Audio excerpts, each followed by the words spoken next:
what I want to do in this video is talk a little bit about traditional IRAs. An IRA stands for Individual Retirement Account. Individual Retirement Account. And the focus on this video is the traditional IRA. You'll hear of other types of IRAs, especially Roth IRAs and SEP IRAs, but this is only on traditional. The gist of all of them is really it's the government's way of encouraging you to save for your retirement, but they all have slightly different details. So I'm just going to focus on the traditional right now. So let's say we are in year 0. That's right now. Instead of year 0, let me write right now. And you have two options. You could take advantage of the traditional IRA. So this is the IRA scenario, and this is the no IRA scenario. Now, an IRA allows you to put up to a certain amount of your income aside. Now, depending on your age and what year it is, that amount will change. But in 2010, that number is $5,000. $5,000 if you're under the age of 50. For under 50, and it's $6,000. This is for an individual, not for a family. And it's $6,000 if you're over the age of 50. Over age of 50. I guess the rationale was probably, gee, if you're over the age of 50, you better save even more for your retirement, which might only be 10 or 15 years away. So they give a little bit more leeway for over the age of 50. So let's say we're under the age of 50, and we take full advantage of this IRA. So we set aside $5,000. $5,000. Here we set aside nothing. Set aside nothing. Now, in the very short term, the advantage is that this $5,000 of our income will not be taxed. So let's say that my tax bracket, let's say I'm in a 32% tax bracket. 32% tax bracket. Let me write that on the side because it'll apply to both scenarios. 32% tax bracket today, because I'm making some good money. Tax bracket today. So if on the $5,000 only, I'm only talking about the taxes on the $5,000. You're going to have to pay taxes above and beyond that on the rest of your income. But today, I'm going to pay 0 taxes on that $5,000. So 0 taxes on the $5,000. Now, if I don't set aside that $5,000 into an IRA, then I will have to pay taxes on that $5,000. So I'm going to have to pay 5,000 times 32%, which is equal to what? That is, I'll just get the calculator out. So you get 5,000 times 0.32 is equal to $1,600 in taxes.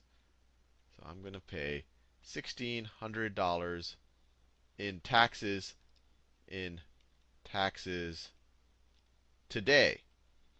So in the year that I actually made that $5,000. Now, I can't set aside $5,000 if I made less than $5,000. It's always the lower of your income or these IRA limits. And of course, you're going to pay, even in this situation, let's say you made $100,000. When you put the $5,000 aside, you're still going to have to pay taxes on $95,000. In this situation, where you didn't put the $5,000 aside, you're going to have to pay taxes on $100,000. So you're going to have to pay taxes on the extra $5,000, which is $1,600. Now, let's say in either situation, with that $5,000, you want to buy and sell some securities or some investments. So let's say right after you put it in the IRA account. So now everything is sitting in our IRA account. All of our transactions are sitting in this special IRA account right here, where we can actually buy and sell investments and trade them, but we can't cash them in and turn them into cash and then spend it on a new car or something like that. So, and if we did do that before the age of 59 and a half, we'd have to pay a penalty. So let me write that down. You might immediately say, hey, gee, this is a good deal. Doesn't everyone always do it? Well, the answer is if I pull it out before 59 and a half, I pay a penalty. Let me write this down because that's important to keep in mind.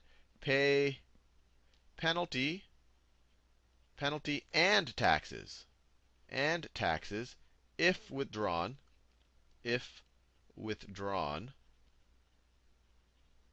before 59 and a half. And once again, this is the traditional IRA.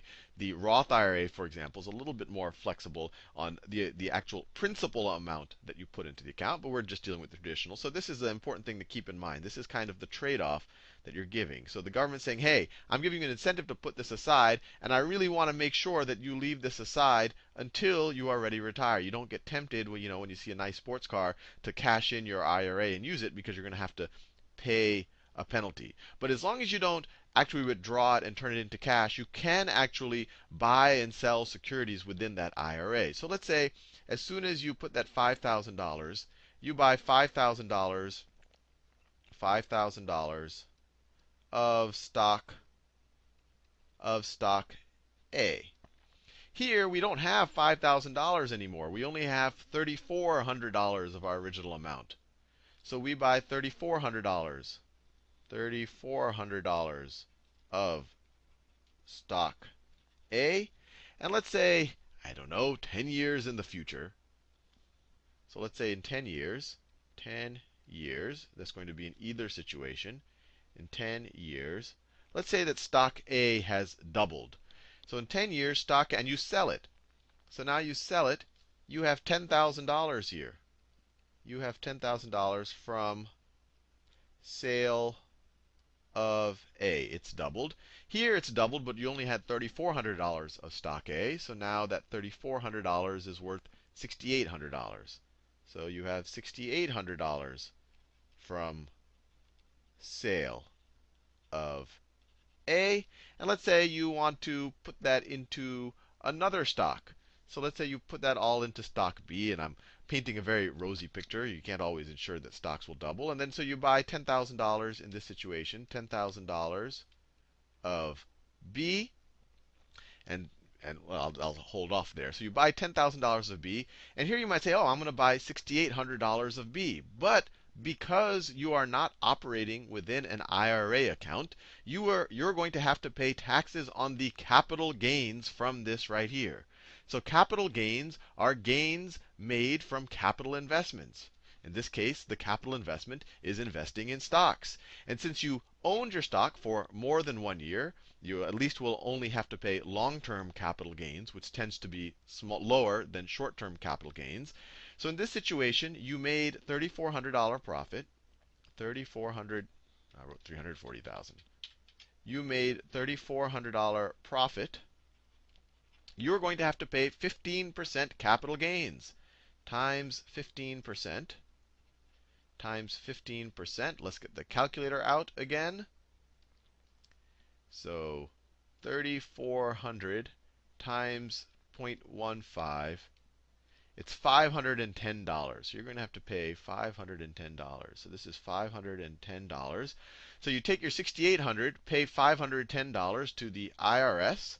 You are going to be left with, what is that? $6,290. Remember, the reason why you have to pay taxes is this is not operating inside of an IRA. Here you are operating inside of an IRA, so you don't have to pay taxes. Now, let's say you invest in stock B, and then over the next 10 years, stock B also doubles. So this is 10 years. So stock B is now worth $20,000, and you sell it from sale of B. And once again, it's sitting inside of your IRA, so you don't have to pay any capital gains on it. Now, in this situation, you use that $6,290 to also invest in stock B. And after 10 years, stock B doubles. So it is now, what is that? $12,580. But once again, it's sitting outside of your IRA. You have to pay 15% capital gains. You had a 6,290 gain. $6,290 gain times 15%. Let's see what that is. Let's get the calculator. Where's my calculator? There it is. So you have 6,290 times 15% is equal to 943. And let me take that from my 12,580. 12,580 minus 943.5 is equal to, so I have $11,636. So I now have $11,636. And let's say 20 years have passed. We are now over the age of 59 and a half. We can now withdraw from our IRA. Now, of course, this situation, this is cash that we have. We can do anything with it. Maybe we're now over 60 years old. This could be used for our retirement, for our everyday expenses. Now, this money that was sitting in an IRA, now that we're over the age of 60, we're over 60 now, or over 59 and a half if you want to be particular. Now that we're over 60, we can withdraw the IRA without paying any penalty, but we will have to pay taxes. So we will have to, we're going to withdraw, no penalties, but we will have to pay taxes. But the huge advantage here is once we're over 60, we're probably earning less money. So the actual tax bracket that we're in is probably going to be lower. So let's say we're in a 25% tax bracket. Remember, when we first made that $5,000, we were in a 32% tax bracket because we were, this young gun at the peak of his or her career, making a lot of money. Now we're making less money. We're trying to live off of our savings. So we have to pay 25% income tax on it. So if we pay 25% on $20,000, remember, now we're actually withdrawing it. We're actually putting it into our checking account so we could spend it for living or whatever we want to do with it.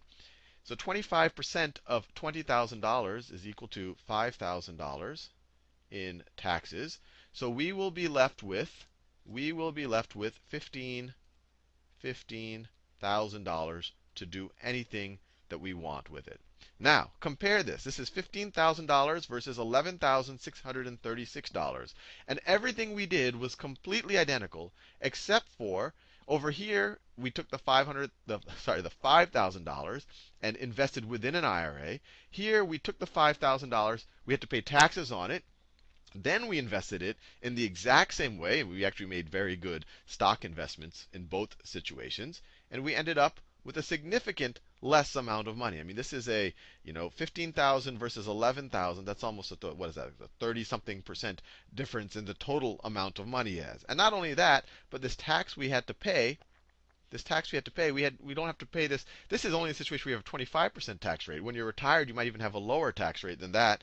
And it's deferred a good bit. But the real thing to think about is just 20 years in the future, you're sitting on $15,000 versus if you didn't participate in an IRA, you're sitting on only a little over $11,500. And of course, the main trade-off here is that in the IRA situation, you really couldn't touch your money. So if you had an emergency and you had to withdraw the money, you would have had to pay penalties on it.